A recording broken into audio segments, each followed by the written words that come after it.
Hey, Doc, what was that you were smoking in the lab? It looked like a cigarette, but it wasn't lit. Oh, it's an electronic cigarette.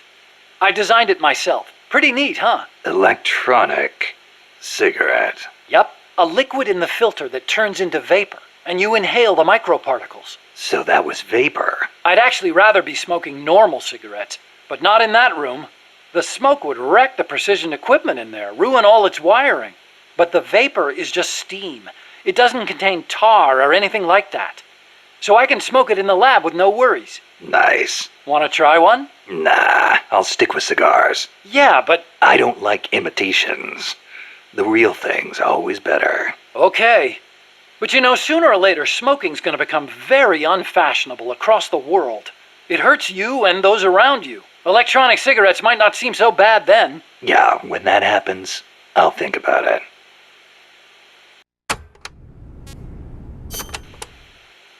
You said your dad was involved in the Manhattan Project, right? Yeah? And you think that's why you can't walk? I don't know. Actually, you know, probably not. So far, nobody's found evidence that exposure to radiation in parents causes genetic defects in children, except for those exposed in the womb. Epidemiologically speaking, anyway. That's the conclusion of the Atomic Bomb Casualty Commission. Right.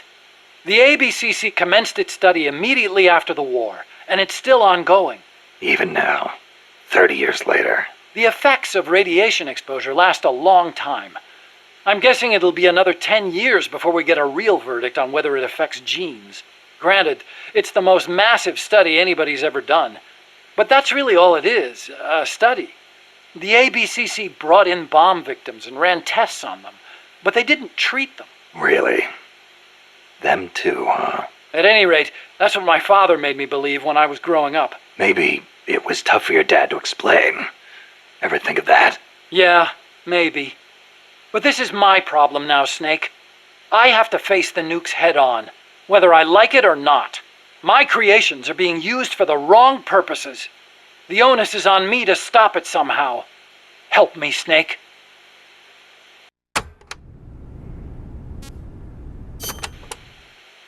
Hey, as long as I'm here at Mother Base, why not assign me to the R&D team? You could use a guy like me. Glad to have you on board. I'm sure Kaz is, too. Once I've got the necessary materials and design specs together, I should be able to start building you that bipedal weapon platform. Nothing would make me happier than for my research to help put a stop to Peace Walker.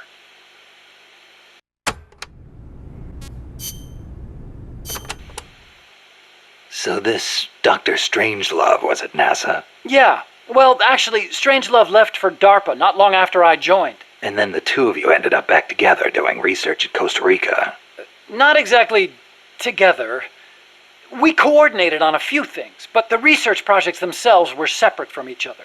We had it worked out so that Dr. Strangelove handled the mammal pod, Peace Walker's cerebrum, while I did the rest. That letter, something to do with your research? Huh?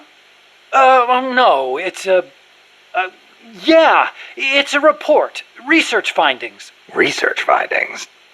Anything in there we could use against Peace Walker? Nothing. Nothing at all. Just don't read it, okay? Promise me you won't?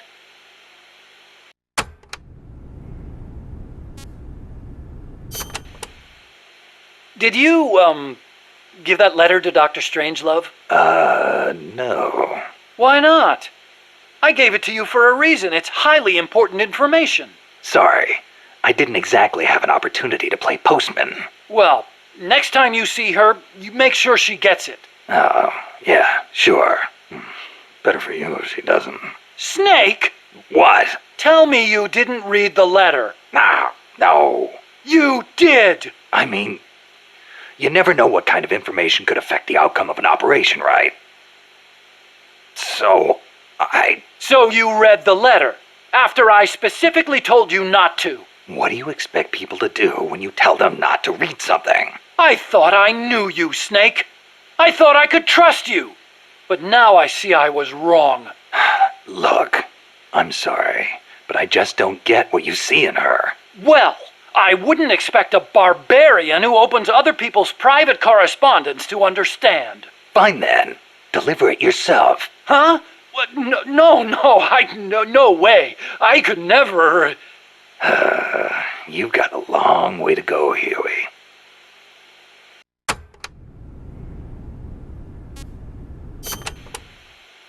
You ever see the movie 2001: A Space Odyssey? Can't say I have. Fantastic flick. The outer space special effects are incredible enough, but the depiction of AI is what really stands out. There's an AI? Yeah, a spacecraft pilot AI called HAL. It plays a major role in the story. Dr. Strangelove loves it too. Did I ever tell you about the time we first met up in Costa Rica? No. You know how she hates men, right? So we hadn't seen each other since NASA, and we just weren't hitting it off. Until we started talking about HAL, and then she started going off. The way she talked about it was so intellectual. The way she analyzed every plot detail, how passionate she was about the AI. It made me fall for her all over again. You know what? Here's to Hal for bringing her and me closer together. You should ask her about 2001 too. Then you'll understand just how amazing she is. Amazing, huh? Hal. Now there's a good name.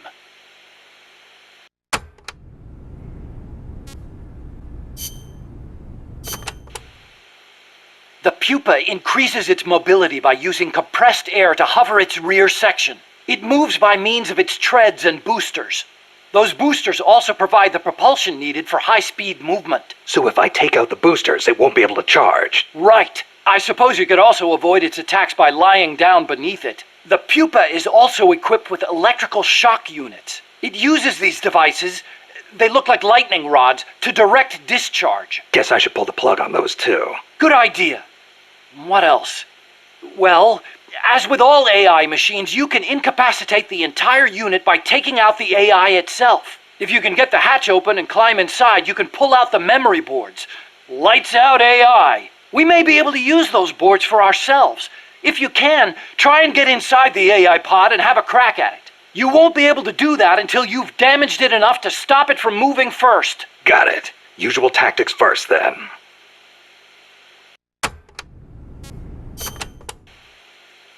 Being an unmanned vehicle, the Chrysalis can perform extreme G-force maneuvers that standard aircraft can't. It'll be difficult to counterattack once it's coming at you.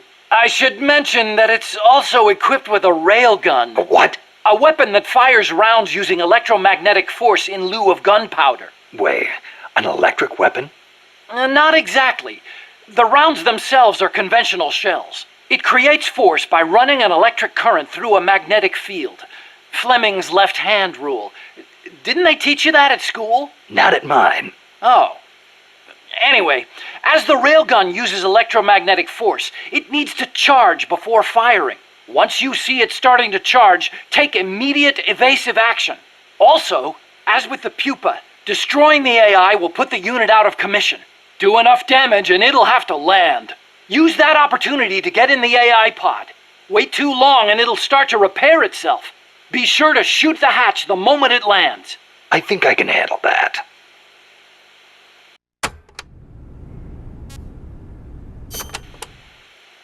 During development, I had trouble figuring out how to handle the Cocoon's excess heat. I'm embarrassed to admit it, but the radiators are most likely its weakest points. They're not heavily armored, as heat wasn't dissipating properly. Where are they? There are multiple radiators on the upper and lower sections. Just look for the exhaust fumes. The only thing is, the upper radiators typically aren't exposed. You should probably shoot for the lower ones first. You could move under its body to access the lower ones, but the Cocoon is capable of vertical movement, so be careful not to get crushed. Watch out for missiles and hedgehogs, too. Hedgehogs? Anti-submarine multiple spigot mortars? I adapted the technology for use as a surface weapon. Both the missiles and hedgehogs take time to load, though. It can't fire a hedgehog until the lamp comes on. As for the missiles, watch for the way the hatches move. That'll be my chance to get close. When the hatches open, out come the missiles.